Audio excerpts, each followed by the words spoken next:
Hello दोस्तों, आज हम इस video में बात करने वाले हैं। अगर आप महाराष्ट्र से हैं तो आपके लिए वीडियो बेहद ज़रूरी है, तो आप वीडियो लास्ट तक ज़रूर देखिए। वीडियो है ना मराठी लैंग्वेज में होने वाला है।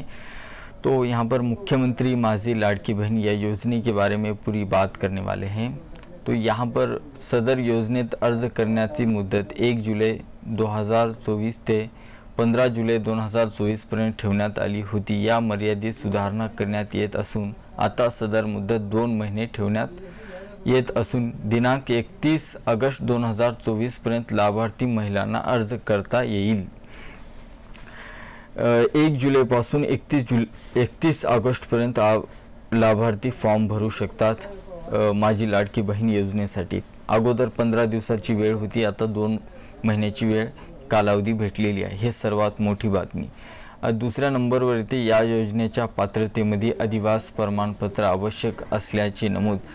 रहिवासी प्रमाणपत्रासाठी बरेच ह्याच्याबद्दल तहसील ऑफिसला आणि ह्यासाठी ऑनलाईन अर्ज करण्यासाठी जास्त पब्लिक जात होती। यासाठी थोडंसं ह्याच्यामध्ये करेक्शन करण्यात आलं आहे। आता लाभार्थी महिलेकडे अधिवास प्रमाणपत्र उपलब्ध नसेल तर त्याऐवजी 15 वर्षीपूर्वीचे अगर रहिवासी प्रमाणपत्र नसेल तर 15 वर्षीपूर्वीचे राशन कार्ड, फर्स्ट नंबरवर सेकंड मतदान ओळखपत्र, 3 नंबरवर शाळा सोडण्याचे प्रमाणपत्र, 4 जन्म दाखला, या 4 पैकी कोणतेही ओळखपत्र प्रमाणपत्र ग्राह्य धरण्यात येणार आहेत।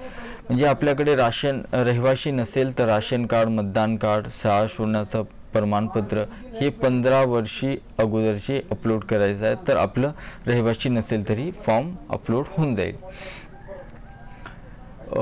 3 नंबरवर सदर योजनेतून 5 एकर शेतीची अट वगळण्यात आली आहे। ह्या अट जी होती 5 एकर शेतीची ते वगळण्यात आलेली आहे।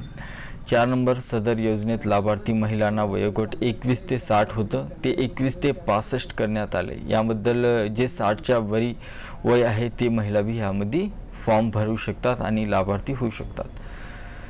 परिराज्यात जन्म झालेल्या महिलांना महाराष्ट्राची अधिवास असलेल्या पुरुषाबरोबर विवाह केला असेल तर अशा बाबतीत त्यांच्या पतीचे म्हणजे अदर स्टेटची कोणती महिला आहे त्यांचं लग्न इथं महाराष्ट्राच्या पुरुषासोबत झालं तर त्यांच्या पुरुषाचे डॉक्युमेंट लागतात। इथं जन्म दाखला, शाळा सोडण्याचे प्रमाणपत्र, अधिवास प्रमाणपत्र ग्राह्य धरण्यात येईल। आणि 6 नंबरवर येईल 2.5 लाख रुपये उत्पन्न दाखला उपलब्ध नसेल तर। सर्वात जास्त ह्या माझी लाडकी बहीण योजनेमध्ये जे डॉक्युमेंट कमी होते ते उत्पन्न आणि रहिवासी। तर उत्पन्नासाठी 2.5 लाख उपलब्ध नसेल तर ज्या कुटुंबाकडे पिवळे व केशरी रेशन कार्ड उपलब्ध असेल त्यांना उत्पन्नाचा दाखला प्रमाणपत्रातून सूट देण्यात येत आहे। आपल्याकडे पिवळं आणि केशरी कलरचा राशन कार्ड आहे तर आपल्याला उत्पन्न प्रमाणपत्र काढायची काही गरज नाही, ते अपलोड करून फॉर्म सबमिट होऊन जाईल। सदर योजनेतून कुटुंबातील एका पात्रात अविवाहित महिलांना सुद्धा या योजनेचा लाभ देण्यात येणार आहे।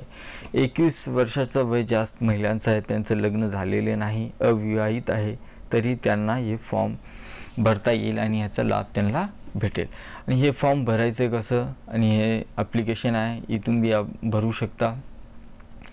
हे ॲप्लिकेशन आहे नारी शक्ती दूत, ह्या ॲप्लिकेशनला डाउनलोड करून ज्या डॉक्युमेंट मागले आहेत त्यांना रेशन कार्ड असो, मतदान कार्ड, उत्पन्न, रहिवासी ते अपलोड करून आम्ही हे फॉर्म सबमिट करू शकता। यासाठी कुठं जायची गरज नाही, सर्व डॉक्युमेंट आपल्याकडेच आहेत। व्हिडिओ पसंत आले असेल तर लाईक करा, सबस्क्राईब करा।